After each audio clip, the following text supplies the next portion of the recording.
Ma première morsure, on peut pas vraiment dire que j'ai été mordue, mais j'ai tenu entre mes mains les cendres de Dracula. C'est un petit cercueil comme ça, et je crois que ça m'a marqué à vie. Ce qui est un peu une arme pour moi, c'est de me dire, ça n'existe pas, si vous voulez, cette espèce d'autodéfense. Est-ce que je fréquente des vampires? Est-ce que j'en ai rencontré dans des paroisses, par exemple? Est-ce que j'en ai rencontré dans la vie? Oui, c'est vrai, je suis en contact avec des vampires, mais ce ne sont pas forcément ceux de Hollywood. Il y a les vampires qui se considèrent comme vampires sanguins, donc qui boivent du sang, effectivement, comme le nom l'indique. Et les vampires psychiques, qui disent se nourrir de l'énergie psychique des humains autour d'eux. On cherche à échapper, au fond, à la mort. Une société qui est mortifère, anxiogène. D'une certaine manière, le vampire échappe à ça. Il est éternel.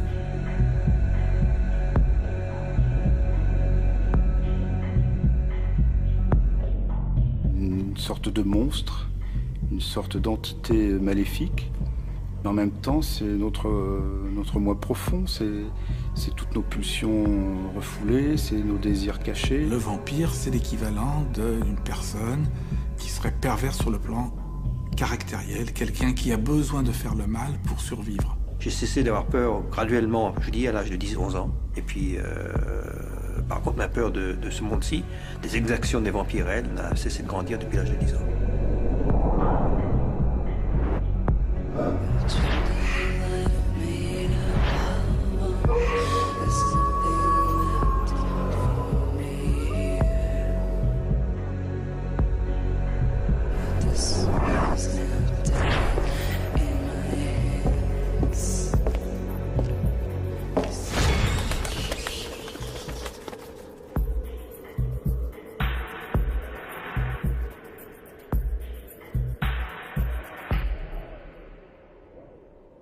Je suis un vrai vampire. Certains pensent que j'existe, d'autres non.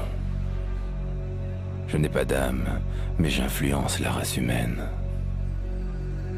Ma quête et mon plaisir serait de savoir pourquoi et comment.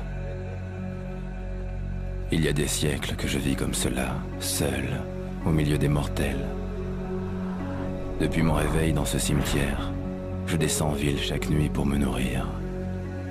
Pourquoi uniquement la nuit? Je ne sais plus. Mais dès que le jour disparaît, j'ai faim, terriblement faim. Je me rends dans les endroits où je peux facilement passer inaperçu. Je me fonds dans la foule et m'installe au bar pour y traquer une proie humaine que je pourrais consommer tranquillement plus tard, durant la nuit. Car je suis un prédateur. Je me situe au sommet de la chaîne alimentaire. C'est ce que disent en général les humains des vampires. Mais cette nuit-là, une fois ma faim apaisée, je me mis en quête de savoir qui j'étais et d'où je venais. Trop de questions sur ma solitude restaient sans réponse. Cette terrible solitude dont l'origine m'échappe et qui me pèse chaque jour davantage. Suis-je vraiment le seul de mon espèce à errer dans cette ville ? Je voulais me comprendre moi-même, et pour cela je devais rencontrer ceux qui s'intéressaient à moi, les interroger sans les effrayer, afin d'obtenir d'eux des réponses sur mes origines et ma condition. On parle des vampires depuis la plus haute antiquité, et en fait ce sont des êtres qui sont non morts. C'est-à-dire qu'ils ne sont pas vivants, ils ne sont pas morts, ils sont entre les deux dans cette frontière incertaine que permet la nuit, et tous ces fantasmes, toutes ces illusions.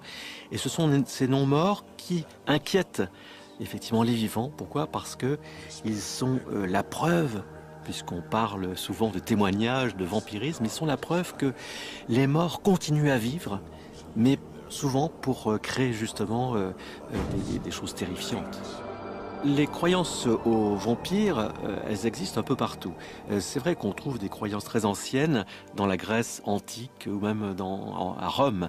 Mais en fait, c'est surtout dans l'Europe centrale, autour de pays comme la Roumanie, comme la Hongrie, qui ont donné lieu plus tard, évidemment, au mythe du vampire de Dracula. Mais c'est là que l'on trouve les croyances populaires les plus ancrées, justement, dans cette existence du vampire. On voit des époques où la peur où l'obsession du vampire est là, certaines régions aussi, et puis des époques où on n'en parle plus du tout. C'est comme s'il disparaissait, mais il ne disparaît pas, il dort.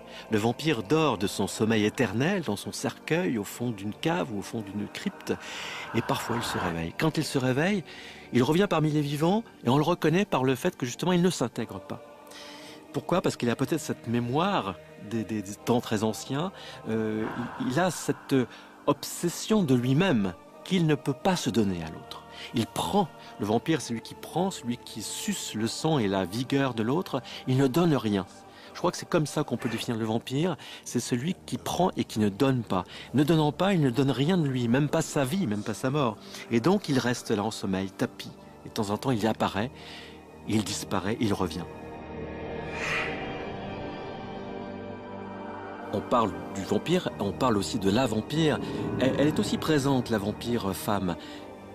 Elisabeth Bathory, cette comtesse hongroise qui se baignait dans du sang de vierge pour garder l'éternelle jeunesse, est le pendant féminin du comte Dracula. Il y a Vampirella, il y a Carmilla, qui est la première vampe de la littérature. C'est cette femme qui est un peu la femme araignée, en quelque sorte. C'est-à-dire la femme qui attire, qui prend, qui mord, qui suce le sang, qui suce l'énergie vitale et qui ne donne rien, qui reste éternelle, elle aussi, qui reste immortelle, parce qu'elle se nourrit en fait des autres, et notamment des hommes. Le vampire, traditionnellement, on allait le chasser là où il se repose, c'est-à-dire dans sa tombe. Alors, il y avait plusieurs moyens. Mettre de l'ail dans la bouche, ou dans les oreilles, dans les différentes parties du corps. Il y avait une autre façon aussi, c'était de le lier, tout simplement, de l'attacher. Lui attacher les jambes, lui attacher les pieds. Il y a également, bien sûr, le crucifix, il y a l'eau bénite, il y a tous les éléments de la religion, de l'Église.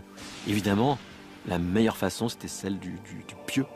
Du pieu, du pâle, en quelque sorte, parce que il faut se souvenir que le modèle historique de Dracula, c'était Vlad Tepes, Vlad Dracul, Vlad l'Empaleur, qui en fait faisait subir le supplice du pâle à ses victimes. Et bien en fait, ce pâle, il se retrouve dans le pâle, dans le pieu qui effectivement perce le cœur du vampire.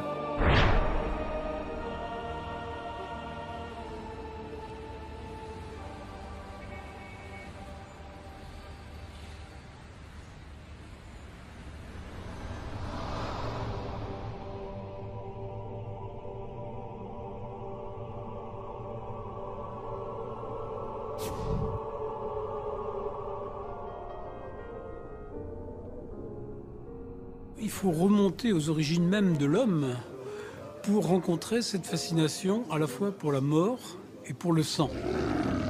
On a trouvé des vestiges de la période préhistorique qui indiquaient que les hommes des cavernes croyaient en des personnages inquiétants qui pouvaient venir la nuit, les dévorer, leur sucer le sang, etc. Donc je pense que la peur du sang qui vient d'êtres surnaturels, c'est aussi vieux que l'humanité. Le christianisme a donné une dimension particulière à ce thème, puisque après tout, le Christ nous demande de consommer son sang, et que dans le sang, donc, il y a un principe vital. Vous savez que les théologiens disaient le sang est le siège de l'âme. Le christianisme s'est emparé de ce thème pour en faire évidemment un thème démoniaque. Ce qui est spécifique du vampire, c'est qu'il est à la fois monstrueux, c'est-à-dire qu'il suscite l'épouvante, mais en même temps il est séduisant. Le vampire romantique est extrêmement séduisant.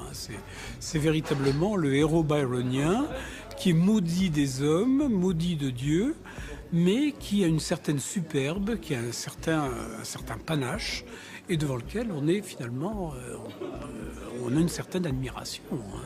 C'est bien que tous les vampires de cette époque, jusqu'à Bram Stoker, sont des êtres extrêmement séduisants. Et il est facile, évidemment, de succomber à leur charme.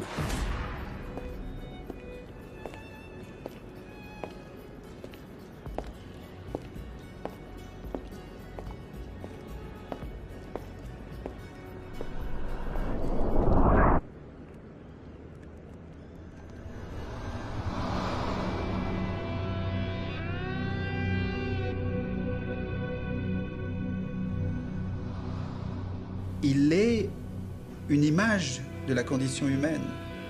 Donc on imagine bien que si on se saisit de cette thématique, nous sommes... Quelque chose qu'on apprend très vite quand on est un petit homme, c'est qu'on est mortel. C'est l'idée de la mort. Et c'est une idée inacceptable. Alors le vampire, ça peut être à la fois quelqu'un qui est condamné à errer. Il n'a pas de sépulture, d'une certaine manière. Il n'est pas inhumé. Donc, c'est pas une créature de Dieu. Il n'a pas été accepté dans le royaume du ciel. C'est une créature du diable. Et il doit se nourrir de jeunesse, de sang. Mais la jeunesse, c'est le sang qui bouillonne. Donc, il profite de nous. C'est un prédateur. En même temps, il a quelque chose que nous n'avons pas et qui nous fait rêver, puisque nous avons peur de la mort. Il est immortel. L'immortalité, c'est la connaissance, c'est le savoir. Donc, il a des siècles de connaissances. Alors, on peut imaginer que c'est un immense musicien, c'est un alchimiste, c'est un philosophe. Il écrit. Il réfléchit, il connaît des choses. C'est extrêmement séduisant. La séduction par la connaissance. Cette connaissance que je sens en moi, mais qui m'échappe à chacun de mes réveils. Je vois bien que les mortels en savent long sur les vampires, et qu'ils consignent tout leur savoir dans leurs livres. Mais je trouve amusant que le livre vampirique le plus important à leurs yeux soit un roman, Dracula. Un personnage de fiction. J'ai probablement dû rencontrer son auteur à l'époque. Tous les clichés qu'on a sur les vampires sont nés avec le Dracula de Bram Stoker. Il y a évidemment des choses qu'il a reprises de la tradition. Le vampire est forcément un être qui sort du cercueil, qui craint l'ail, qui ne peut pas se déplacer à la lumière du soleil. Mais Stoker a rajouté plein d'autres choses, la peur des miroirs, le fait de ne pas pouvoir franchir une étendue d'eau. Enfin, il y a plein de petits détails comme ça qui ont constitué finalement le mythe qu'on connaît aujourd'hui. Dracula, c'est vrai que c'est la réunion de deux mythes importants de notre civilisation. C'est Don Juan et c'est Faust. Faust parce qu'il a l'immortalité et Don Juan parce que c'est un séducteur. Dracula, c'est un séducteur des ténèbres. Il a absorbé ces deux choses pour les incarner toutes les deux à la fois. Pour moi, Dracula, c'est aussi autre chose. C'est vraiment je crois que c'est peut-être le plus important. Enfin, à mon sens, c'est le plus important. Je crois que Dracula, les vampires en général, mais Dracula en particulier, c'est le symbole de l'autre, c'est le symbole du marginal. C'est-à-dire, Dracula, c'est quelqu'un qui est vu par la société victorienne comme dangereux, comme pervers. Pourquoi ? Parce qu'il ne se plie pas au code de la société bien pensante. Il a ses propres codes, apparemment il vit très bien comme ça. Et justement, c'est pour ça qu'il est dangereux, parce qu'il est un exemple à ne pas suivre.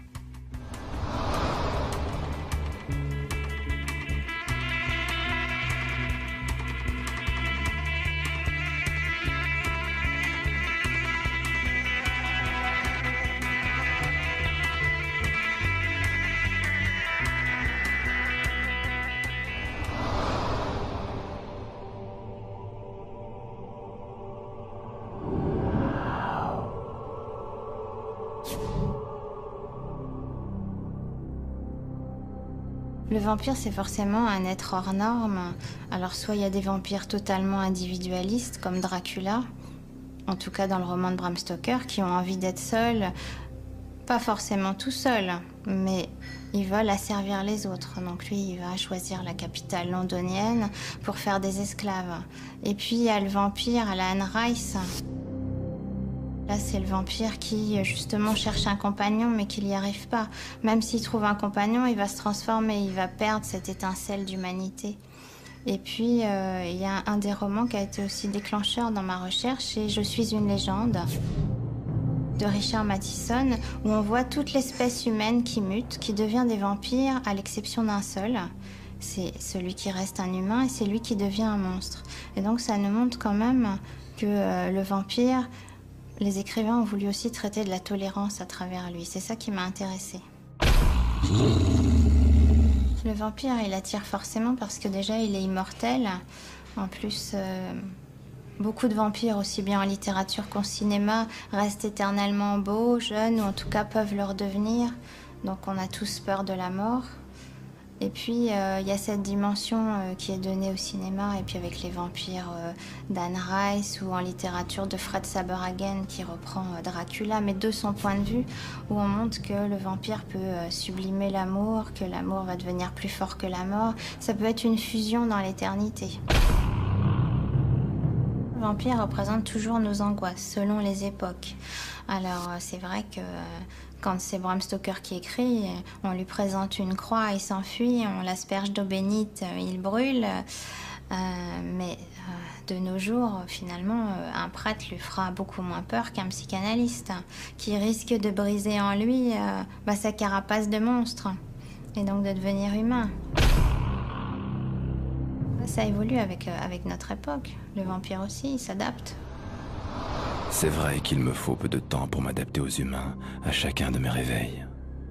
À quelques détails près, ils ne changent pas beaucoup d'une époque à l'autre. Leur religion, ça, je la connais depuis toujours. De même que je connais le pouvoir de leurs symboles qui m'effrayait jadis. Mais je dois dire que cette histoire de psychanalyste m'intrigue. Le vampire, en général, n'a pas une tête de vampire. D'ailleurs, dans le livre, le comte Dracula est une personne très respectable. On l'appelle Monsieur le Comte. Certes, il est un peu étrange, mais c'est quelqu'un qui ne fait absolument pas peur. Quand le jeune, comment il s'appelle, Jonathan Harker se présente au château de Dracula, il part pas en poussant des cris. Au contraire, il est accueilli merveilleusement bien. Entré, il dit « Ah, quel merveilleux spectacle, quel accueil, quelle belle table ». Donc le vampire, c'est quelqu'un qui n'a pas une tête de vampire. Si on prend une métaphore, le grand harceleur dans un bureau, ou même un grand dictateur n'a pas une tête de vampire. Il a fallu qu'il se fasse élire, ou en tout cas accepté par une partie de la population. Alors ça, c'est la première chose. La deuxième chose, c'est la séduction qu'ils exercent. Si vous prenez, je ne sais pas, un des plus grands vampires qu'on puisse imaginer, Adolf Hitler, il faut voir comment il a pu séduire le peuple allemand et le placer sous son entière domination, le fasciner. Le but du vampire, c'est de petit à petit d'anéantir l'autre en tant que personne et d'en faire sa propre chose, en utilisant tout un tas de techniques. Les techniques sont toujours les mêmes. Donc au début, vous avez parlé de séduction, qui est presque de l'envoûtement. Et puis ensuite, il y a tout un discours qui embrouille les gens. Ce n'est pas pour rien que le vampire Dracula se dépalace avec un nuage de brouillard que lui-même suscite. Les stratégies, c'est l'embrouille, c'est des manipulations. Ou cette phrase merveilleuse qu'utilise le vampire domestique en disant « Ma chérie, tu es libre, tu peux faire tout ce que tu veux, mais tu n'as pas le droit de sortir, tu n'as pas le droit de t'habiller comme ça, tu n'as plus le droit de travailler, tu n'as plus le droit, tu n'as plus le droit, tu n'as plus le droit, mais tu es entièrement libre, et d'ailleurs, je t'aime. »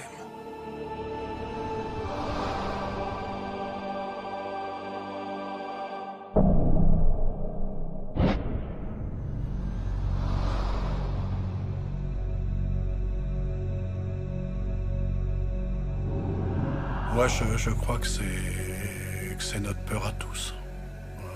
Sommes-nous sûrs d'être vraiment vivants? Déjà, pour arriver à la résurrection, il faudra avoir été vivant un petit moment dans notre vie. Et beaucoup de gens vivent sans être vraiment vivants.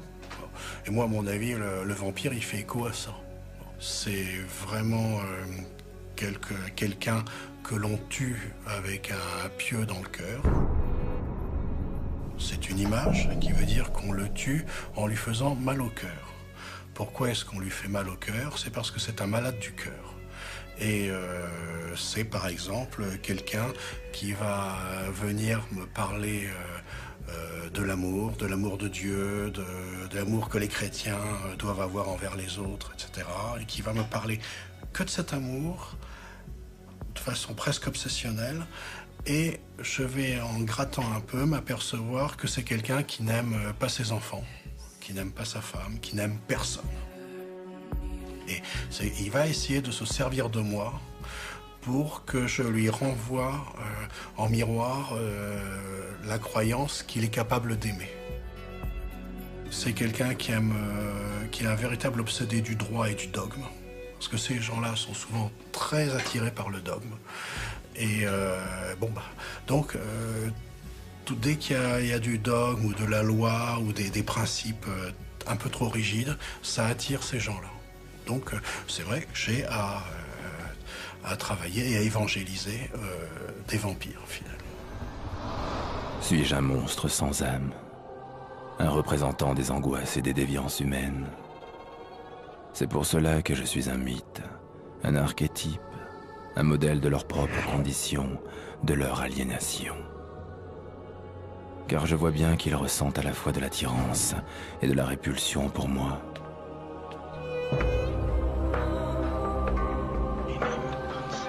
Quant au cinéma qui adore les mythes, mon visage terrifiant n'a cessé d'y apparaître sous de multiples formes, dès le début. Le vampire, avant d'atterrir au cinéma, il est d'abord sur une scène de théâtre. Bram Stoker, et aussitôt, dès qu'il a fini son roman, il adapte son roman au théâtre. Ça dure 3h30 et celui qui possède le théâtre trouve ça abominable, donc il arrête ça tout de suite. Je pense qu'il s'est un peu trop reconnu dans le personnage. Ensuite, le premier film, c'est celui de Murnau, en 22. Mais la veuve de Bram Stoker le fait interdire puisque il n'a pas les droits d'auteur. En plus, il lui a pas demandé la permission. Il n'y a pas le mot Dracula qui est prononcé, mais en tout cas, c'est la même histoire à part la fin, puisque le vampire est quand même amoureux là. Donc, il faut attendre que Dracula tombe dans le domaine public. Bon, le film qui est vraiment important après, c'est en 1931 avec le Dracula de Browning. Et là, Bela Lugosi, qui joue dans le film, a joué aussi longtemps au théâtre avant ce rôle-là. Ce vampire, on le présente comme un étranger. Donc il y a la xénophobie ambiante des Américains plongés dans la crise, parce qu'il faut quand même se souvenir qu'il y a eu la chute des cours de Wall Street qui a ruiné l'Amérique et qui a rendu donc les étrangers extrêmement suspects. Et puis il y a aussi la montée de deux puissances en Europe, le fascisme et puis le bolchevisme de l'autre côté. Et donc le vampire se trouve incarner un petit peu tous ces risques. Ce qui s'est passé, c'est que dans les années 30-40, aux États-Unis, il y avait la Société Universal qui a fait des adaptations de tous les grands mythes de la littérature du 19e. Il y a eu Dracula, il y a eu Frankenstein, il y a eu Dr. Jekyll, il y a eu énormément de choses. Il y a eu la momie, le spectre est très large. Et dans les années 50, la Hammer Film a eu l'idée de racheter les droits de ces films et de les retourner à sa façon, mais de les retourner en couleur. Ce qui a vraiment quand même changé la donne. Et puis d'insuffler dedans un érotisme vraiment très prégnant qui justement a fait la caractéristique des films de la Hammer. D'une part, c'est la première fois qu'on voyait du sang à l'écran dans un film de vampire, dans un film fantastique. Et puis effectivement, tout ce côté érotique qui est vraiment prégnant dans le mythe depuis le début, mais là, qui est vraiment théâtralisé, si on peut dire. Christopher Lee reprend un petit peu le côté romantique du personnage parce que c'est un héros byronien, c'est un héros solitaire qui a un certain charme, qui est grand. Alors que Bela Lugosi, personnellement, je ne sais pas ce que les dames peuvent penser de Bela Lugosi, Mais je trouve qu'il avait plutôt un physique assez malsain, avec ses cheveux gominés, ses yeux riboulants, alors que Christophe Lee est un bel homme, qui a véritablement une stature d'aristocrate. Et donc il va relancer véritablement ce thème du vampire, à tel point que la littérature s'en mêle, et qu'on voit paraître énormément de romans, aussi bien en Europe qu'aux États-Unis, avec des vampires du type de celui qu'incarne Christophe Lee à l'écran. Passer du rôle de monstre à celui de séducteur est une bonne chose, car les humains adorent être séduits. Et savoir faire naître en eux le désir est une arme efficace pour moi, car il faut bien que je séduise si je veux appâter mes proies et m'en nourrir sans éveiller l'attention des chasseurs de vampires.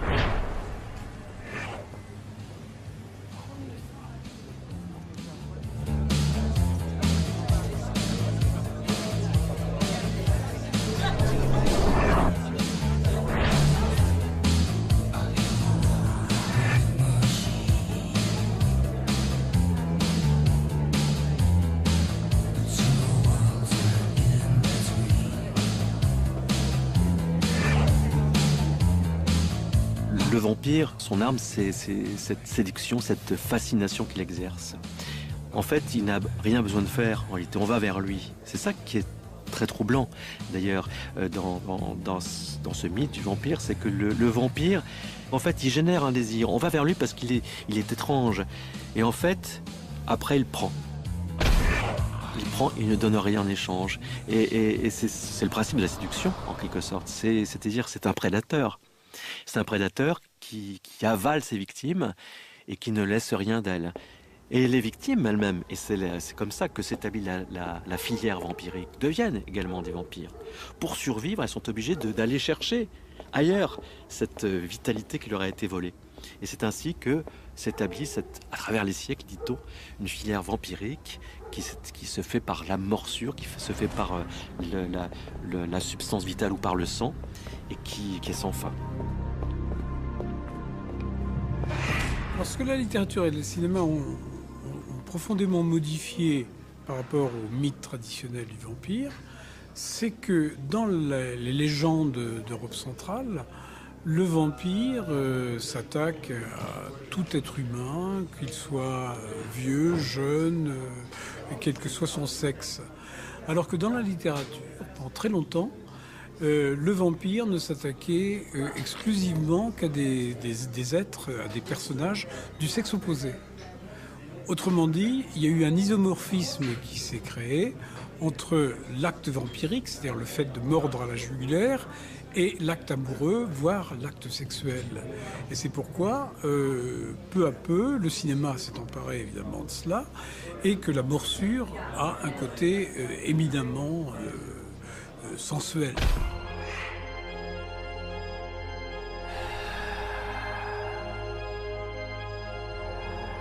Ce qui est intéressant, c'est que la victime est en même temps partiellement consentante.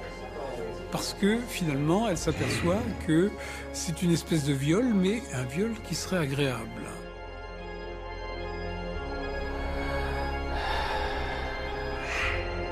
Il y a un côté sexuel très prononcé et il y a cette espèce d'osmose qui se fait entre les deux partenaires qui n'est plus véritablement un viol puisque la victime finalement est consentante.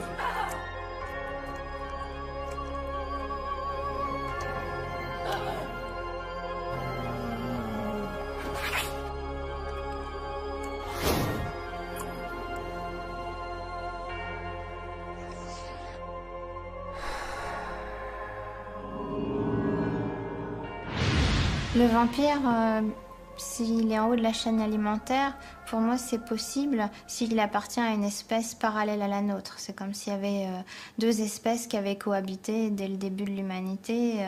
Mais ça peut pas être possible s'il a été un humain avant. C'est là où c'est un vrai monstre. S'il meurt et puis qui se met à dévorer ceux qui ont été sa famille, ses amis, ses proches ou même pas ses proches, ça devient un tueur en série. Si on lit un vampire ordinaire, de Suzimaki Charnas, là on voit que il est en haut de la chaîne alimentaire. En plus, apparemment, il est le seul de son espèce, il n'en connaît pas d'autres. Donc il peut hiberner pour essayer d'oublier les humains qu'il voit, sinon il met son statut de prédateur en péril. Il est sans arrêt en péril. S'il laisse les autres l'approcher, comment il pourra les manger? Il n'est pas non plus dénué d'émotions, insensible. Si un lion se mettait à aimer les biches, comment il pourrait les dévorer? Depuis quelques années, on traite un peu le vampirisme par rapport aux grands sujets de société. Il y a eu quelque chose d'effroyable qui a bouleversé tout le monde depuis 20 ans, c'est le sida. Et c'est pas par hasard si les prédateurs sont une sorte d'allégorie du sujet. Et le Dracula de Coppola, c'était très clair. D'ailleurs, je crois qu'il a fait une partie de son slogan publicitaire là-dessus. Donc, ça prouve une fois de plus que c'est un mythe universel qui touche tout le monde et qui avance avec l'évolution de la société en fonction des problèmes qui se posent. David Bowie, il incarne ce vampire moderne qui donc est habillé tout en noir, il y a le rock et puis le côté dandy qui s'entremêlent. Donc des personnages qui sont des marginaux, qui peuvent vivre dans notre société. Je pense qu'ils devront changer souvent de demeure quand même. Lui, il a le problème de ne pas être immortel. Je trouve que c'est un des plus beaux films de vampires qu'on ait jamais fait, et à la fois sur le fond et à la fois sur la forme, parce que c'est un film esthétique abouti à tous les points. C'est un chef-d'œuvre pour moi. Le Coppola, aussi, malgré ses détracteurs, est un grand film. Il y a quelques outrances dans le film que j'aime pas. Par exemple, le maquillage de Gary Oldman au début me paraît ridicule. Il n'y avait pas besoin de ça. Mais c'est quand même un grand film. C'est une œuvre d'art parfaite. Dans le film de Coppola, par exemple, vous verrez que, si je me souviens bien, sa femme s'est suicidée après une manœuvre de vampire, une fausse nouvelle. Et lui, fou de douleur, il va abjurer sa religion, faire une sorte de pacte avec le diable, et son but, ça va être de retrouver son amour qui est Mina. Donc le livre est assez fidèle par l'atmosphère et des tas de choses, mais sur le fond, il est en contradiction complète avec le vrai vampire. Et c'est ça qui fascine. Et dans tous les films, on a tellement de mal avec le mal absolu que, par exemple, quand on en fait un vrai méchant, il a une tête de méchant. C'est le vampire de Murnau. Mais un vampire qui aurait la tête de celui de Murnau ne pourrait pas faire grand mal. Parce que quand vous le verriez, vous prendriez vos jambes à votre cou et puis il vous attraperait jamais. Il y a le film Entretien avec un vampire. Forcément, celui-là, il a marqué toute la génération des cinéastes qui ont continué, soit en s'en démarquant après, totalement. Donc là, avec un retour à la violence, au vampire qui est un monstre. Même les chasseurs de vampires deviennent des monstres dans les films plus récents. Soit c'est le personnage de Louis qui va se confier aux humains, qui va vouloir parler de ses problèmes existentiels. Puis oser parler de lui, d'essayer de faire une recherche, de savoir qui il est, qui sont les premiers vampires, est-ce qu'il y en a d'autres de par le monde, c'est une véritable quête. Ce sont des confessions et le vampire nous parle. Et il nous dit ce qu'il est, il nous dit ce qu'il aime, il nous dit ses problèmes et il devient extraordinairement humain. Et donc il ouvre il inaugure toute une génération de vampires qui sont véritablement très proches de nous et auxquels, et ça c'est une chose nouvelle, on peut totalement s'identifier. Alors moi j'ai tout à fait été fan de Aux frontières de l'aube ou Génération perdue. Il y a bien sûr des histoires d'amour où le personnage qui est vampirisé essaye de ne dévorer personne, mais ça va au-delà de ça. On voit vraiment un groupe de vampires qui vit ensemble. Et puis, alors, Aux frontières de l'aube, c'est vrai que c'est réversible leurs conditions, puisque si un humain transfuse totalement son sang dans le corps d'un des vampires, il peut redevenir humain. Il y a aussi le personnage de l'enfant dans Aux frontières de l'aube, qui finalement n'est plus un enfant, mais obligé de rester dans son corps. Dans ces films-là, on a des clans, on ne peut plus parler tout à fait de la solitude du vampire, alors que dans les romans, même s'il y a des clans, ils n'arrivent pas à se supporter longtemps. Tandis que là, on voit bien qu'ils ont envie de continuer à vivre ensemble. Ce qui les empêche de vivre ensemble, c'est qu'il y a un des personnages du clan qui tombe amoureux d'un humain et qui refuse d'être un vampire. Mais autrement, ils ont l'air bien ensemble. C'est vrai qu'ils ont l'air heureux ensemble, ces petits vampires de cinéma. Mais dans la réalité, c'est tout à fait inconcevable pour une espèce comme la mienne. Car comment pourrions-nous faire pour vivre ensemble sans nous entredéchirer ? Décidément, les humains ne peuvent pas s'empêcher de nous identifier à leurs propres angoisses existentielles.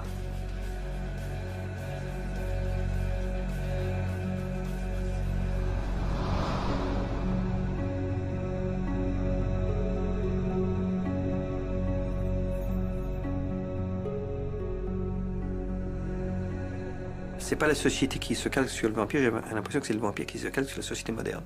Puisque le vampire a cet avantage-là, c'est qu'on sait pourquoi il agit. Il agit pour survivre. Il n'a jamais été dit au Moyen-Âge, jusqu'au XVIIIe siècle, que le vampire était sadique, par exemple. D'un sadisme avançade. Il fait ça uniquement, c'est un cadavre ambulant qui, pour continuer à se mouvoir, a besoin de sang.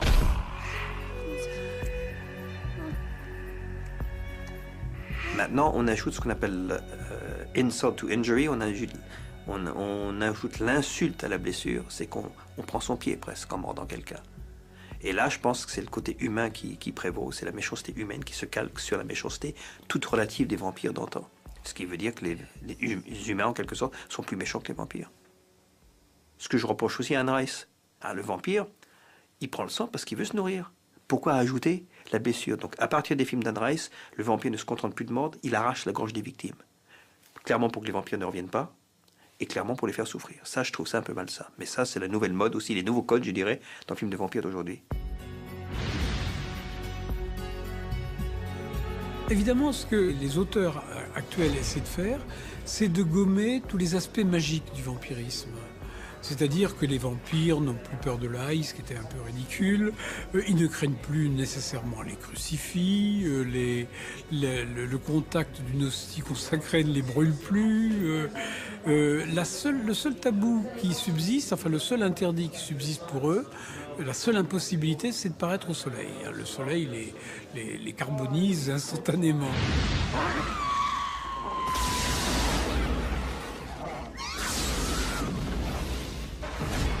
Le vampire de Carpenter, je ne l'avais pas aimé la première fois et à force de le regarder, je le trouve de plus en plus intéressant. Je trouve que finalement c'est une version moderne des premiers Dracula de Terence Fisher. Les mêmes codes sont repris mais légèrement décalés, déviés. Et finalement c'est une espèce de Dracula western qui est à la fois jubilatoire, drôle, inquiétant... et qui est très réussi. C'est un très bon film, finalement. Après, on va vers les années 90, où on est carrément plongé, comme dans Underworld, au milieu des vampires, avec leur lutte avec les clans de loups-garous. Ce qui fait que là, on est plongé dans un univers de violence, où l'humain n'est plus que du bétail. Et on voit par leurs yeux, et finalement, on se sent extérieur. Et là, moi, j'arrive plus à adhérer. Là, je me sens...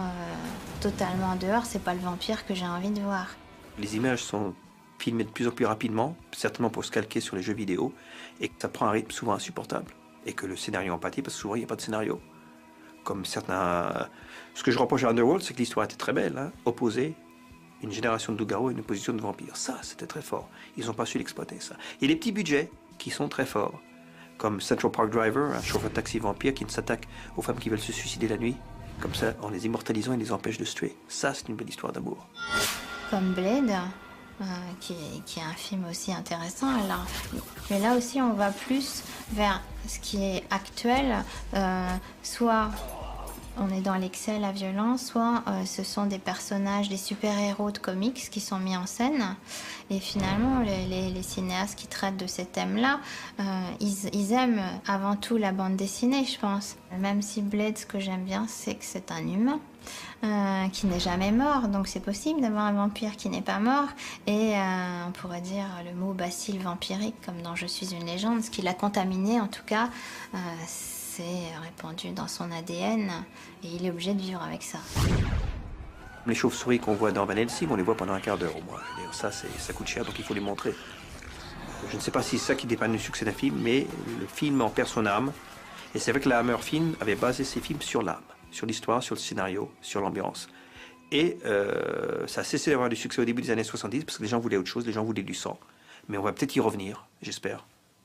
À une forme de cinéma plus romantique, en somme.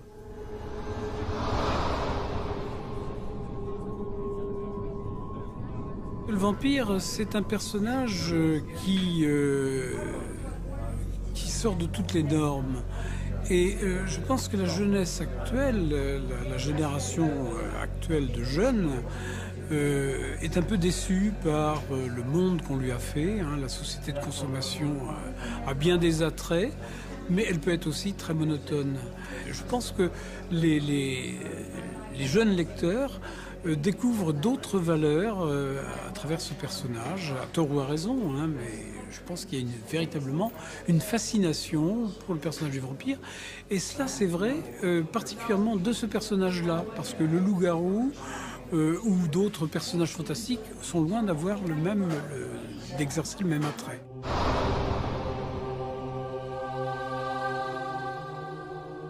C'est donc bien chez les jeunes mortels que j'ai trouvé mes plus fervents admirateurs. Du sang frais, parfait. Il y a parmi eux de jeunes humains qui m'adorent tant qu'ils s'identifient à mon espèce. De vrais faux vampires, mais bien réels ceux-là, pas des vampires de cinéma. Il y en aurait partout dans le monde. Chez les vampires, il y a quelque chose de très collectif, puisqu'ils fonctionnent pour la plupart par famille, par maison, par clan, quel que soit le terme qu'ils emploient. Donc c'est vraiment quelque chose de collectif. Ça fonctionne par tribu, par clan. C'est vraiment un système clanique. Qui est aussi basé d'ailleurs sur les sociétés secrètes de l'ancienne Europe, avec ces rites initiatiques, cette magie, cet occultisme. Les vampires sont pas dangereux, et au contraire d'ailleurs, parce que le but de ces sociétés secrètes, entre guillemets, c'est d'aider justement leurs adhérents, les participants, à ne pas faire de mal à leur entourage. Donc au contraire, c'est leur dire, voilà, si vous voulez boire du sang, faites-le entre adultes consentants. Donc déjà consentant, donc il n'y a pas ce côté prédation et attaque de l'autre. Enfin, les vampires courent pas dans la rue la nuit pour aller attaquer les gens. Donc oui, non, c'est plutôt quelque chose de pacifique, c'est quelque chose de très sombre. Finalement, l'idée, c'est d'accepter la part sombre et la part de prédation qui est en chaque être humain, d'arriver à la contrôler, donc ne pas la nier, l'accepter, l'intégrer et la gérer. Je pense que par rapport au monde dans lequel on vit, qui est un monde de plus en plus libéral et dur, qui est donc basé sur une forme de prédation, finalement, le vampire se positionne comme étant l'ultime prédateur. Le vampire est au sommet de la chaîne alimentaire, comme les vampires avec un Y le disent eux-mêmes, nous sommes au sommet de la chaîne alimentaire, donc il se nourrit des humains, ce qui fait finalement une sorte de réponse au code de la société actuelle, au fonctionnement de la société actuelle. Et puis dans le vampire, évidemment, il y a Eros et Thanatos, donc l'amour et la mort, ce qui fait que c'est une espèce de prédateur ultime. Ça joue sur le côté sexuel, sur le côté consommation de l'autre, consommation de l'humain.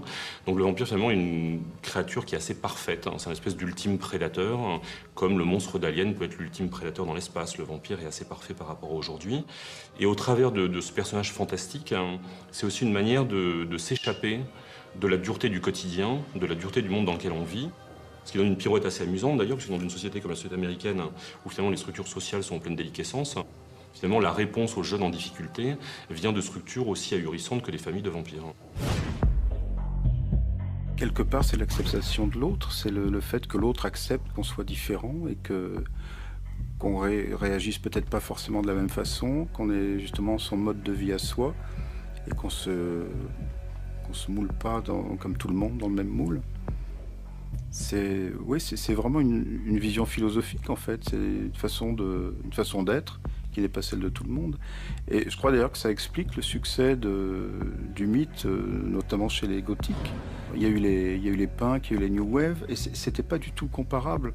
Eux, ce qui les intéressait, c'était la musique, point barre. Alors que les gothiques, c'est des gens qui sont très cultivés, qui sont passionnés justement par la littérature du 19e siècle.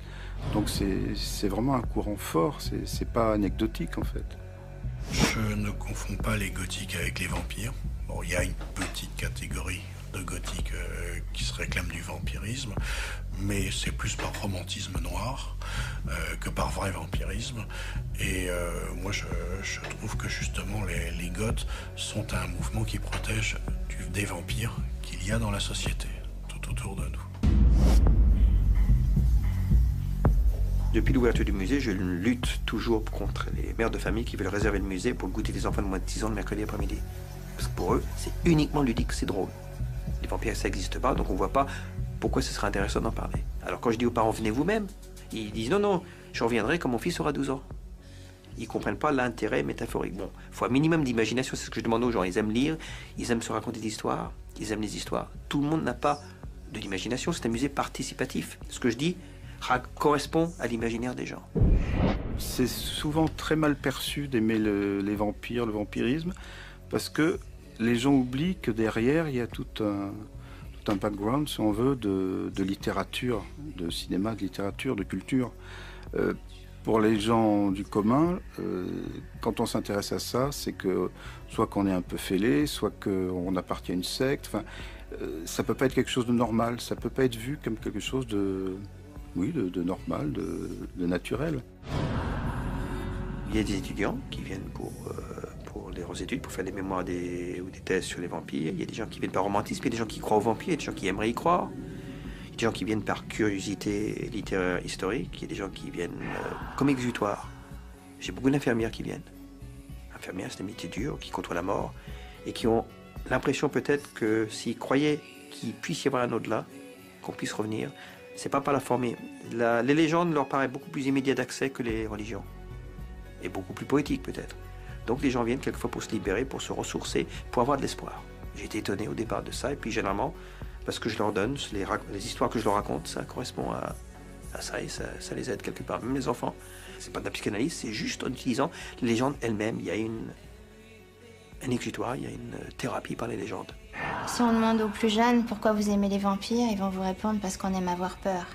Mais au-delà de ça, s'ils aiment Buffy contre les vampires, ils aiment pas seulement avoir peur, sinon ils laisseraient pas le vampire Angel ou Spike rentrer chez eux tous les samedis soirs quand ils le regardaient. Non, c'est parce que justement il se bat contre sa condition, donc à la fois il est immortel, beau, jeune, très intelligent, mais en même temps il doit dépasser sa condition. Et ça intéresse les plus jeunes ou les plus âgés aussi d'ailleurs. Regardez ces femmes contemporaines, ces hommes contemporains qui passent leur temps à se regarder dans des miroirs, les miroirs que la publicité leur offre, et qui veulent l'éternelle jeunesse. C'est la société qui nous vend des mythes. Alors le vampire, il s'enrichit de tout ça, puisque lui, par excellence, de toute manière, il échappe au vieillissement. Donc, il peut devenir, si on pousse les choses un peu plus loin, il peut devenir une sorte de, de rêve. Chacun d'entre nous voudrait, à travers la chirurgie esthétique, à travers les antioxydants, à travers les hormones, la DHEA, etc., il veut l'éternelle jeunesse. Il veut être un vampire. On est une société qui veut être vampire. D'ailleurs, c'est ce film sur lequel j'ai commencé à travailler en Amérique en 1983 et que j'essaye toujours de monter. Alors, ce qui devient intéressant, c'est que ça devient pratiquement aussi... je suis rentré moi-même dans le mythe. C'est-à-dire que mon projet reste jeune, riche de potentiel, et je vois vieillir la société autour de moi, et des gens que j'ai voulu caster dans des rôles de jeunes pourraient aujourd'hui jouer des rôles de vieux. Alors, je suis moi-même rentré un peu dans le mythe du vampire, et je deviens moi-même une sorte de vampire. D'ailleurs, j'habite au-dessus d'un cimetière. Moi aussi, je vis au-dessus d'un cimetière où je me cache durant le jour. Ma condition de non-mort m'y emportait à m'installer ici. J'avais décidé de laisser vivre cette jeune mortelle au désir irrépressible et au sang bouillonnant. J'aimerais en faire ma compagne pour l'éternité. Un rêve, pour moi qui ne rêve jamais. Avant de rejoindre mon cercueil, j'aurais eu le temps d'entrevoir les peurs profondes et les terreurs intimes des humains. Et je sais maintenant que c'est cela qui engendre cette terrible solitude qui est la mienne. Le mythe du vampire, c'est un peu comme une auberge espagnole. On y apporte ce qu'on veut. Hein. Et donc, au fil des années, il évolue. Et c'est peut-être grâce à cela qu'il est éternel et qu'il ne vieillira jamais et qu'il sera toujours d'actualité. Je crois en Dieu. Je crois pas forcément toujours au diable, puisque c'est un dogme secondaire de l'Église catholique. Donc je ne suis pas obligé d'y croire à fond. C'est quand même un dogme secondaire. Le vampire, je suis pas non plus obligé d'y croire. Par contre, je reconnais que je le côtoie. Notre société est de plus en plus violente et que la violence est de plus en plus magnifiée. Si vous regardez un film à la télévision ou au cinéma, qui va avoir les jolies filles, hein? C'est le méchant qui a une grosse voiture, qui tue tout le monde, etc. Enfin, je veux dire, on a une image de la violence qui est très valorisée. On sait bien que ça favorise le vampire. Les vampires ont de beaux jours devant eux. Pour moi, le vampirisme, c'est quand même le côté romantique, c'est le vampirisme littéraire. C'est pas le dépravé sexuel qu'on va retrouver dans un hôpital. Donc, on est sur deux plans complètement différents. C'est pour ça que je pense que ça peut être dangereux pour quelqu'un, justement, qui saisit pas les nuances. Mettons maintenant qu'il y a de plus en plus de vampires réels, économiques. Et ces gens-là ne veulent pas qu'on les compare à des vampires. Donc, quelque part, on fait des films de vampires ridicules, avec des vampires qu'on ne peut pas prendre au sérieux, pour qu'on ne puisse pas faire un parallèle entre les vampires du cinéma et les vampires réels. C'est vrai qu'il n'y a pas de film de vampires sérieux depuis une dizaine d'années. Je pense qu'il aura sa place à nouveau comme mythe, mais il faut attendre un petit peu. De toute façon, il y a eu le Todd Browning en 31, le Fisher en 58, le Coppola en 92, donc je crois qu'il faut lui laisser le temps de se remétamorphoser à nouveau, d'émerger de cette violence trop humaine pour se donner une autre identité. Je reviendrai dans quelques années, voir comment les humains ont évolué, et si je suis toujours un monstre à leurs yeux. Il faut toujours laisser du temps aux humains. Et du temps, je n'en manque pas.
Il faut remonter aux origines même de l'homme pour rencontrer cette fascination à la fois pour la mort et pour le sang. On a trouvé des vestiges de la période préhistorique qui indiquaient que les hommes des cavernes croyaient en des personnages inquiétants qui pouvaient venir la nuit, les dévorer, leur sucer le sang, etc. Donc je pense que la peur du sang qui vient d'êtres surnaturels, c'est aussi vieux que l'humanité. Le christianisme a donné une dimension particulière à ce thème, hein, puisque après tout, le Christ nous demande de consommer son sang, hein, et que dans le sang, donc, il y a un principe vital. Vous savez que les théologiens disaient le sang est le siège de l'âme. Hein. Le christianisme s'est emparé de ce thème pour en faire évidemment un thème démoniaque. Hein. Ce qui est spécifique du vampire, c'est qu'il est à la fois monstrueux, c'est-à-dire qu'il suscite l'épouvante, mais en même temps il est séduisant. Le vampire romantique est extrêmement séduisant. Hein. C'est véritablement le héros byronien qui est maudit des hommes, maudit de Dieu, mais qui a une certaine superbe, qui a un certain panache, et devant lequel on est finalement, on a une certaine admiration. Hein. C'est bien que tous les vampires de cette époque, jusqu'à Bram Stoker, sont des êtres extrêmement séduisants. Et il est facile, évidemment, de succomber à leur charme.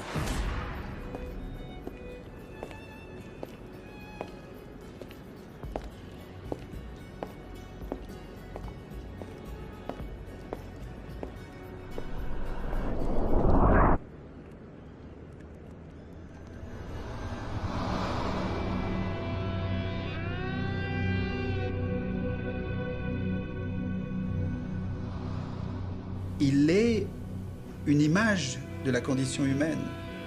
Donc on imagine bien que si on se saisit de cette thématique, nous sommes... Quelque chose qu'on apprend très vite quand on est un petit homme, c'est qu'on est mortel. C'est l'idée de la mort. Et c'est une idée inacceptable. Alors le vampire, ça peut être à la fois quelqu'un qui est condamné à errer. Il n'a pas de sépulture, d'une certaine manière. Il n'est pas inhumé. Donc, c'est pas une créature de Dieu. Il n'a pas été accepté dans le royaume du ciel. Pas comme tout le monde, dans le même moule. C'est vraiment une vision philosophique, en fait. C'est une façon d'être qui n'est pas celle de tout le monde. Et je crois d'ailleurs que ça explique le succès du mythe, notamment chez les gothiques. Il y a eu les punks, il y a eu les new wave, et c'était pas du tout comparable. Eux, ce qui les intéressait, c'était la musique, point barre. Alors que les gothiques, c'est des gens qui sont très cultivés, qui sont passionnés justement par la littérature du 19e siècle. Donc c'est vraiment un courant fort, c'est pas anecdotique en fait. Je ne confonds pas les gothiques avec les vampires. Bon, il y a une petite catégorie de gothiques qui se réclament du vampirisme, mais c'est plus par romantisme noir que par vrai vampirisme. Et moi, je trouve que justement les goths sont un mouvement qui protège des vampires qu'il y a dans la société, tout autour de nous. Depuis l'ouverture du musée, je lutte toujours contre les mères de famille qui veulent réserver le musée pour le goûter des enfants de moins de 6 ans le mercredi après-midi. Parce que pour eux, c'est uniquement ludique, c'est drôle. Les vampires, ça n'existe pas, donc on ne voit pas pourquoi ce serait intéressant d'en parler. Alors quand je dis aux parents, venez vous-même, ils disent non, je reviendrai quand mon fils aura 12 ans. Ils ne comprennent pas l'intérêt métaphorique. Bon, il faut un minimum d'imagination, c'est ce que je demande aux gens. Ils aiment lire, ils aiment se raconter des histoires, ils aiment les histoires. Tout le monde n'a pas de l'imagination, c'est un musée participatif. Ce que je dis correspond à l'imaginaire des gens. C'est souvent très mal perçu d'aimer les vampires, le vampirisme, parce que les gens oublient que derrière, il y a tout un background, si on veut, de littérature, de cinéma, de littérature, de culture. Pour les gens du commun, quand on s'intéresse à ça, c'est que soit qu'on est un peu fêlé, soit qu'on appartient à une secte. Enfin, ça peut pas être quelque chose de normal, ça peut pas être vu comme quelque chose de normal, de naturel. Il y a des étudiants qui viennent pour leurs études, pour faire des mémoires ou des thèses sur les vampires. Il y a des gens qui viennent par romantisme, il y a des gens qui croient aux vampires, il y a des gens qui aimeraient y croire. Il y a des gens qui viennent par curiosité littéraire historique, il y a des gens qui viennent comme exutoire. J'ai beaucoup d'infirmières qui viennent. Infirmières, c'est des métiers durs, qui côtoient la mort, et qui ont l'impression peut-être que s'ils croyaient qu'il puisse y avoir un au-delà, qu'on puisse revenir, c'est pas par la forme.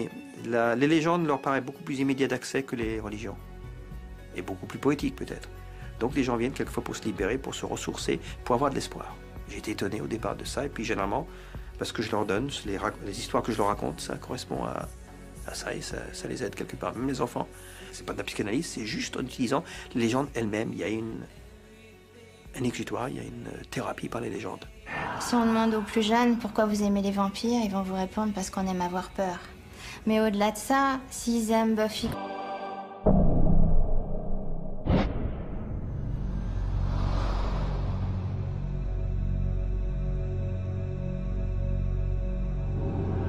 Moi, je crois que c'est notre peur à tous.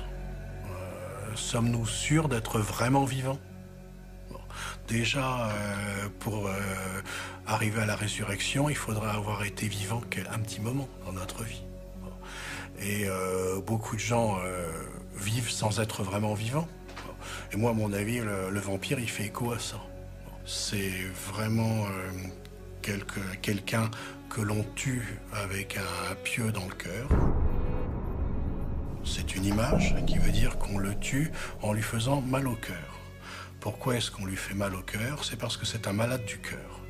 Et c'est par exemple quelqu'un qui va venir me parler de l'amour de Dieu, de l'amour que les chrétiens doivent avoir envers les autres, etc. Et qui va me parler que de cet amour, de façon presque obsessionnelle, et je vais, en grattant un peu, m'apercevoir que c'est quelqu'un qui n'aime pas ses enfants, qui n'aime pas sa femme, qui n'aime personne. Et il va essayer de se servir de moi pour que je lui renvoie en miroir la croyance qu'il est capable d'aimer. C'est quelqu'un qui est un véritable obsédé du droit et du dogme. Parce que ces gens-là sont souvent très attirés par le dogme. Et donc, dès qu'il y a du dogme ou de la loi ou des principes un peu trop rigides, ça attire ces gens-là. Donc, c'est vrai que j'ai à travailler et à évangéliser des vampires, finalement. Suis-je un monstre sans âme? Un représentant des angoisses et des déviances humaines? C'est pour cela que je suis un mythe, un archétype, un modèle de leurs propres conditions, de leur aliénation. Car je vois bien qu'ils ressentent à la fois de l'attirance et de la répulsion pour moi.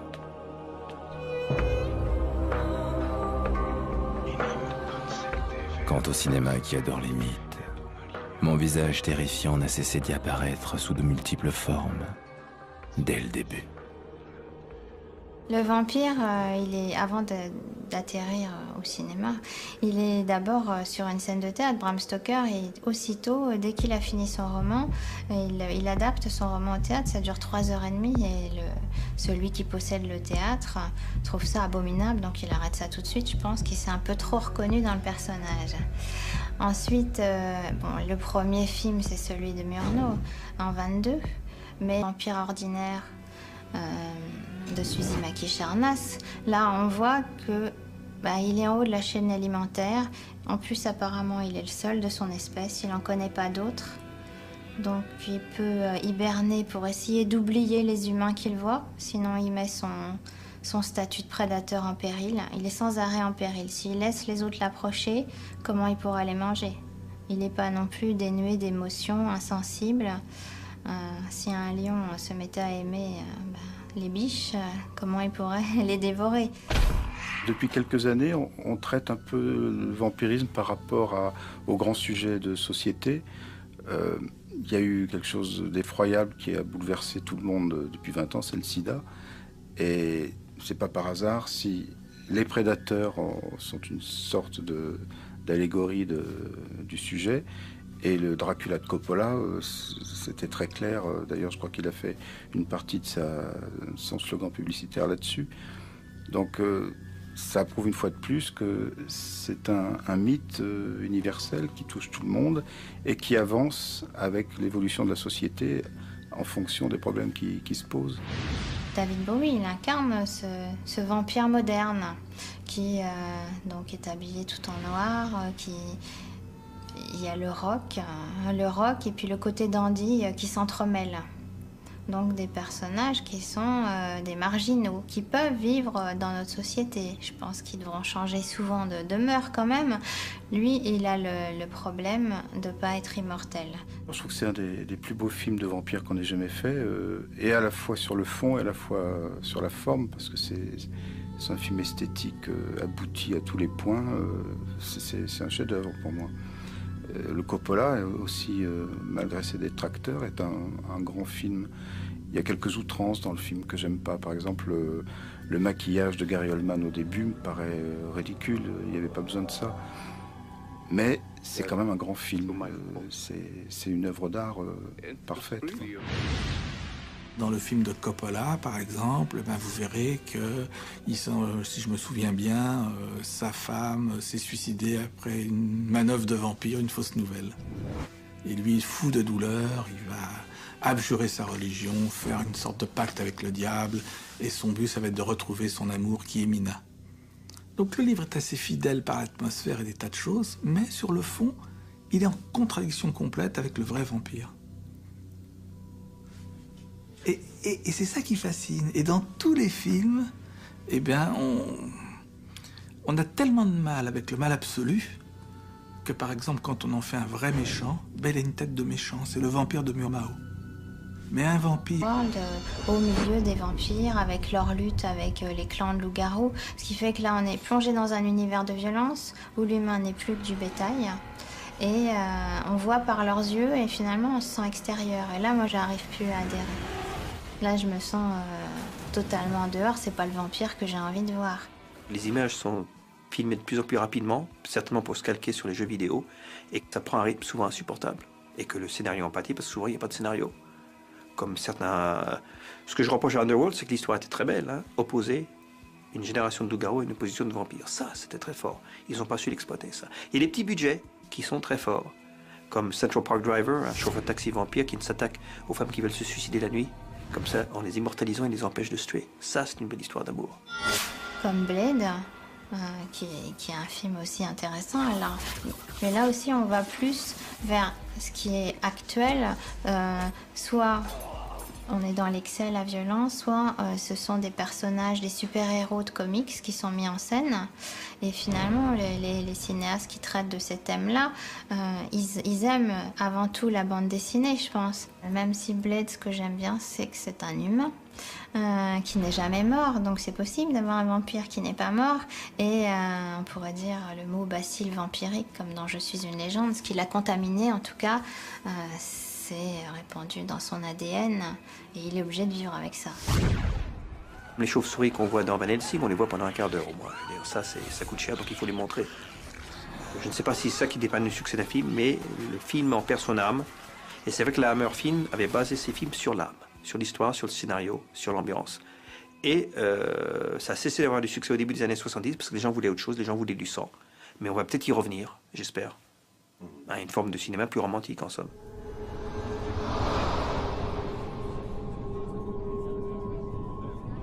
Le vampire, c'est un personnage qui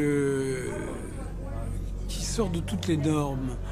Et je pense que la jeunesse actuelle, la génération actuelle de jeunes, est un peu déçue par le monde qu'on lui a fait. Hein. La société de consommation a bien des attraits, mais elle peut être aussi très monotone.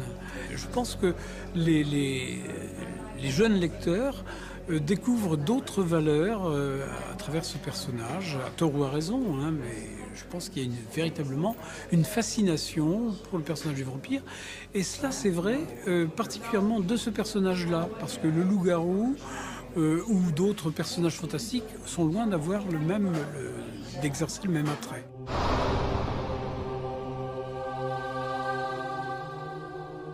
C'est donc bien chez les jeunes mortels que j'ai trouvé mes plus fervents admirateurs. Je trouve que finalement, c'est une version moderne des premiers Dracula de Terence Fisher.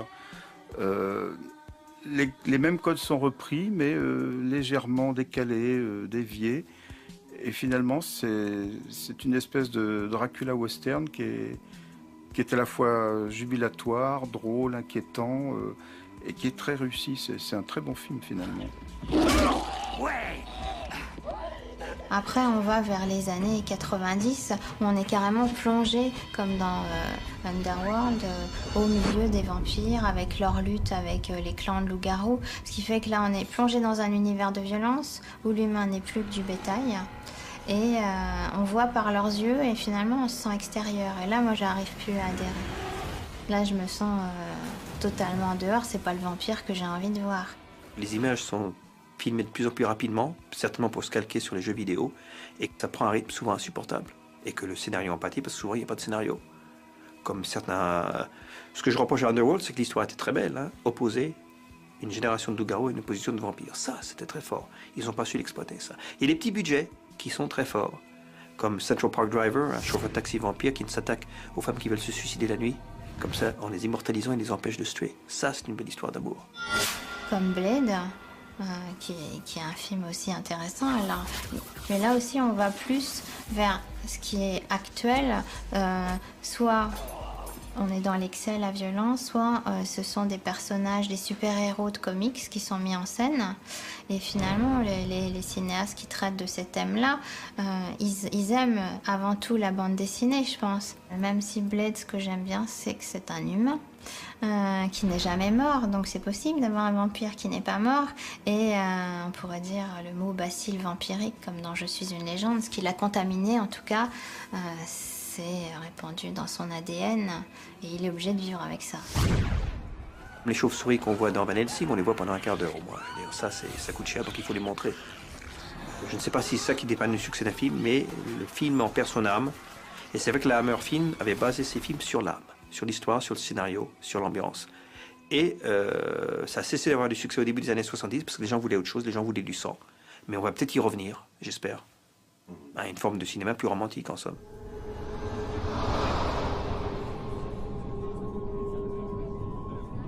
Le vampire, c'est un personnage qui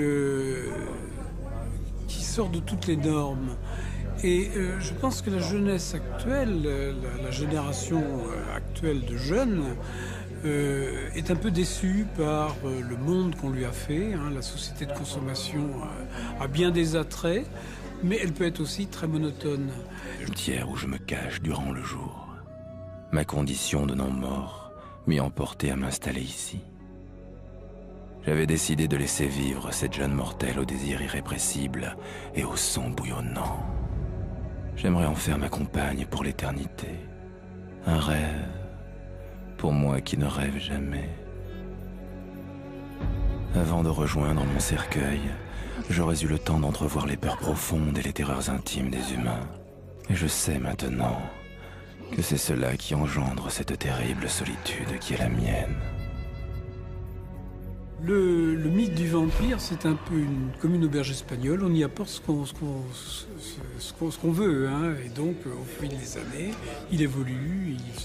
Et c'est peut-être grâce à cela qu'il est éternel et qu'il ne vieillira jamais et qu'il sera toujours d'actualité. Je crois en Dieu.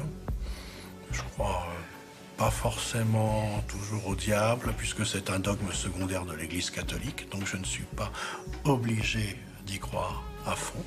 C'est quand même un dogme secondaire. Le vampire, je ne suis pas non plus obligé d'y croire. Par contre, je reconnais que je le côtoie. Notre société est de plus en plus violente et que la violence est de plus en plus magnifiée. Si vous regardez un film à la télévision ou au cinéma, qui va avoir les jolies filles, hein?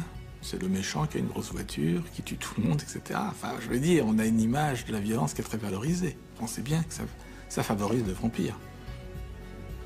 Les vampires ont de beaux jours devant eux. Pour moi, le vampirisme, c'est quand même le côté romantique, c'est le vampirisme littéraire.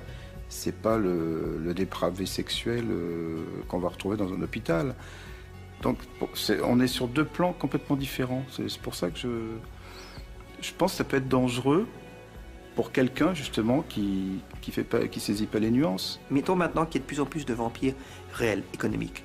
Et ces gens-là ne veulent pas qu'on les compare à des vampires. Donc, quelque part, on fait des films de vampires ridicules, avec des vampires qu'on ne peut pas prendre au sérieux pour qu'on ne puisse pas faire un parallèle entre les vampires du cinéma et les vampires réels.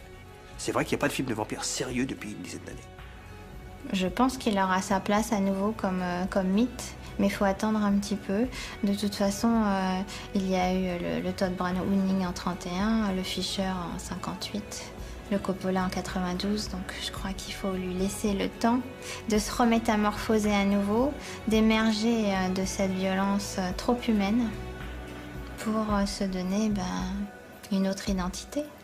Je reviendrai dans quelques années, voir comment les humains ont évolué, et si je suis toujours un monstre à leurs yeux. Il faut toujours laisser du temps aux humains.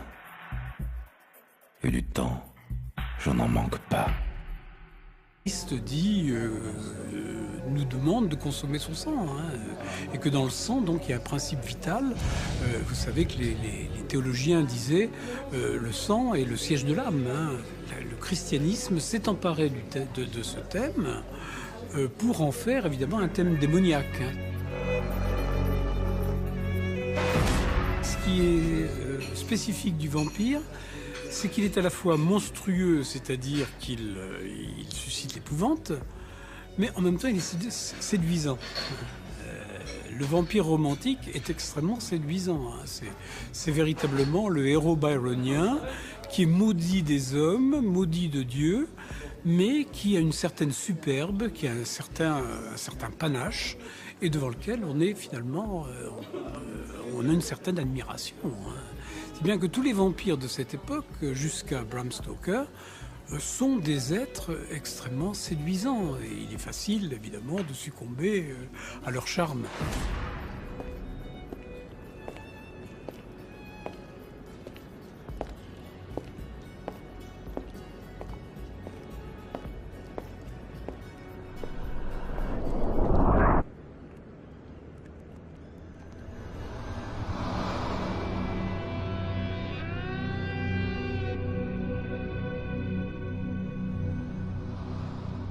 Il est une image de la condition humaine. Donc on imagine bien que si on se saisit de cette thématique, nous sommes... Quelque chose qu'on apprend très vite quand on est un petit homme, c'est qu'on est mortel. C'est l'idée de la mort. Et c'est une idée inacceptable. Alors le vampire, ça peut être à la fois quelqu'un qui est condamné à errer. Il n'a pas de sépulture, d'une certaine manière. Il n'est pas inhumé. Donc, c'est pas une créature de Dieu. Il n'a pas été accepté dans le royaume du ciel. C'est une créature du diable. Et il doit se nourrir de jeunesse, de sang. Mais la jeunesse, c'est le sang qui bouillonne. Donc, il profite de nous. C'est un prédateur. En même temps, il a quelque chose que nous n'avons pas et qui nous fait rêver, puisque nous avons peur de la mort. Il est immortel. L'immortalité, c'est la connaissance, c'est le savoir. Donc, il a des siècles de connaissances.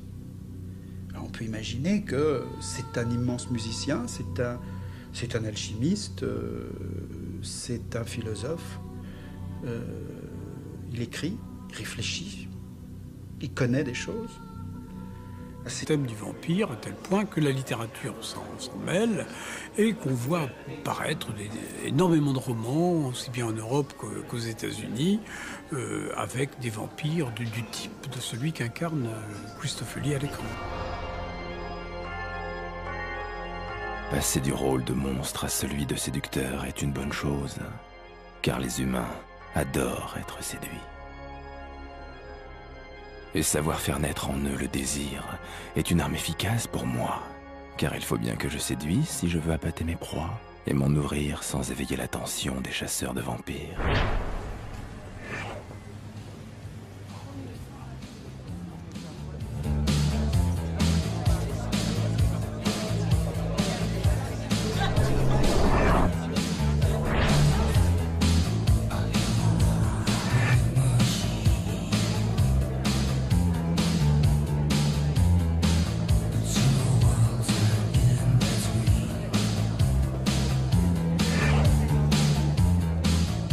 Le vampire, son arme, c'est cette séduction, cette fascination qu'il exerce.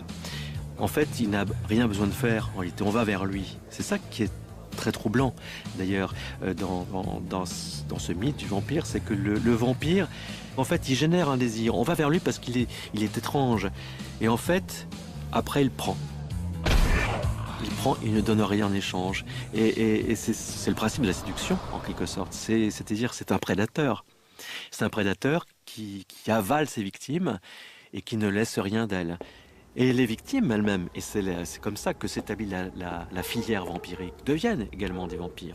Pour survivre, elles sont obligées d'aller chercher ailleurs cette vitalité qui leur a été volée.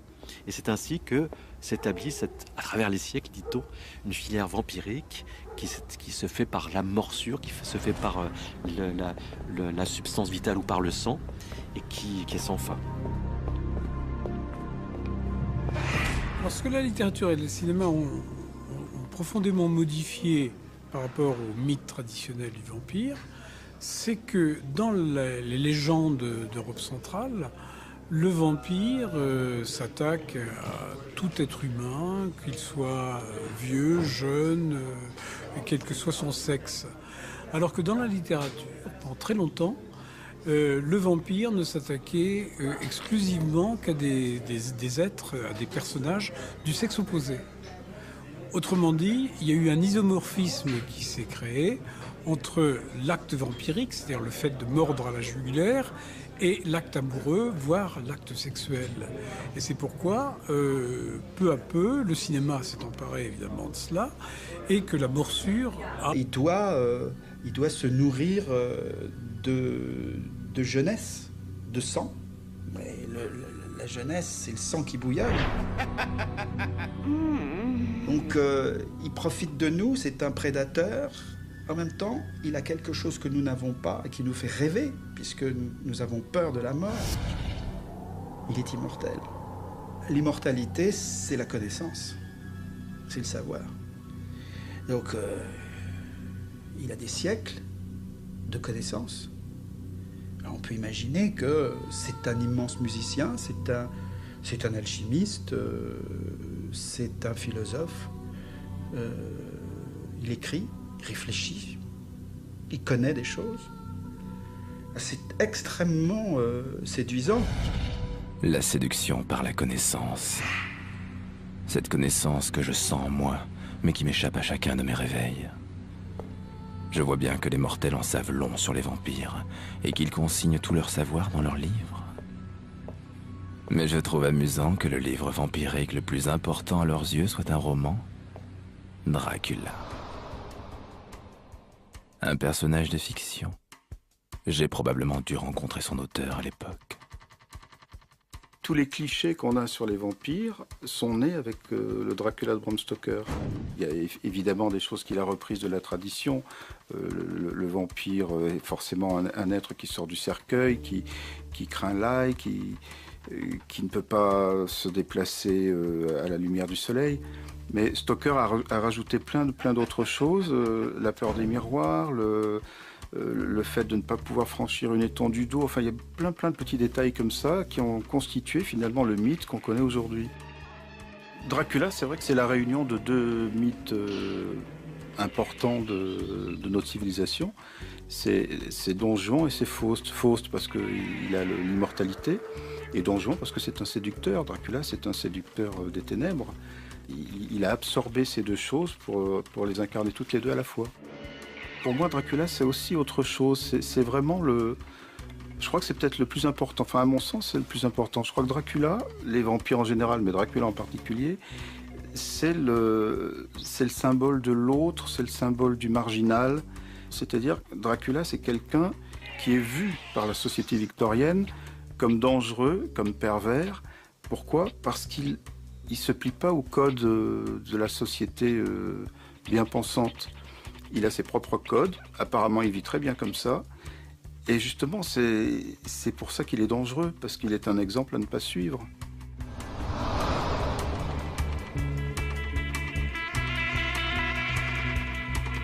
Que par exemple, quand on en fait un vrai méchant, Belle a une tête de méchant, c'est le vampire de Murnau. Mais un vampire qui aurait la tête de celui de Murnau ne pourrait pas faire grand mal. Parce que quand vous le verriez, vous prendriez vos jambes à votre cou et puis vous attraperez jamais. Il y a le film Entretien avec un vampire, forcément, celui-là, il a marqué toute la génération des cinéastes qui ont continué, soit en s'en démarquant après, totalement. Donc là, avec un retour à la violence, au vampire qui est un monstre, même les chasseurs de vampires deviennent des monstres dans les films plus récents. Soit c'est le personnage de Louis qui va se confier aux humains, qui va vouloir parler de ses problèmes existentiels. Puis oser parler de lui, d'essayer de faire une recherche, de savoir qui il est, qui sont les premiers vampires, est-ce qu'il y en a d'autres de par le monde, c'est une véritable quête. Ce sont des confessions et le vampire nous parle. Et il nous dit ce qu'il est, il nous dit ce qu'il aime, il nous dit ses problèmes et il devient extraordinairement humain. Et donc il ouvre il inaugure toute une génération de vampires qui sont véritablement très proches de nous et auxquels, et ça c'est une chose nouvelle, on peut totalement s'identifier. Alors moi j'ai tout à fait été fan de Aux frontières de l'aube ou Génération perdue. Il y a bien sûr des histoires d'amour où le personnage qui est vampirisé essaye de ne dévorer personne, mais ça va au-delà de ça. On voit vraiment un groupe de vampires qui vit ensemble. Et puis, alors, Aux frontières de l'aube, c'est vrai que c'est réversible leurs conditions, puisque si un humain transfuse totalement son sang dans le corps d'un des vampires, il peut redevenir humain. Il y a aussi le personnage de l'enfant dans Aux frontières de l'aube, qui finalement n'est plus un enfant, mais obligé de rester dans son corps. Dans ces films-là, on a des clans, on ne peut plus parler tout à fait de la solitude du vampire, alors que dans les romans, même s'il y a des clans, ils n'arrivent pas à se supporter longtemps. Tandis que là, on voit bien qu'ils ont envie de continuer à vivre ensemble. Ce qui les empêche de vivre ensemble, c'est qu'il y a un des personnages du clan qui tombe amoureux d'un humain et qui refuse d'être un vampire. Mais autrement, ils ont l'air bien ensemble. C'est vrai qu'ils ont l'air heureux ensemble, ces petits vampires de cinéma. Mais dans la réalité, c'est tout à fait inconcevable pour une espèce comme la mienne. Car comment pourrions-nous faire pour vivre ensemble sans nous entredéchirer ?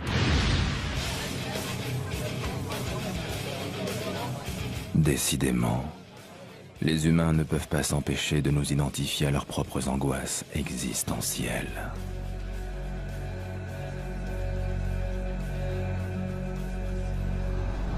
Entrée, il dit « Ah, quel merveilleux spectacle, quel accueil, quelle belle table ». Donc le vampire, c'est quelqu'un qui n'a pas une tête de vampire. Si on prend une métaphore, le grand harceleur dans un bureau, ou même un grand dictateur n'a pas une tête de vampire. Il a fallu qu'il se fasse élire, ou en tout cas accepté par une partie de la population.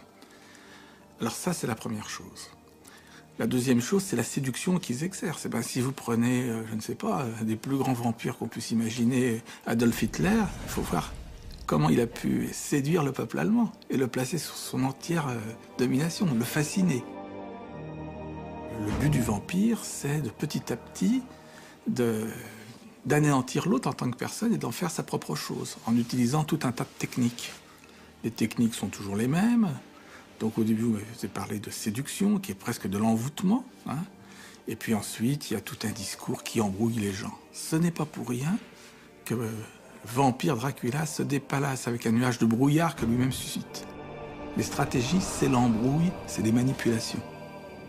Ou cette phrase merveilleuse qu'utilise le vampire domestique en disant « Ma chérie, tu es libre, tu peux faire tout ce que tu veux, mais tu n'as pas le droit de sortir, tu n'as pas le droit de t'habiller comme ça, tu n'as plus le droit de travailler, tu n'as plus le droit, tu n'as plus le droit, tu n'as plus le droit, mais tu es entièrement libre, et d'ailleurs, je t'aime. »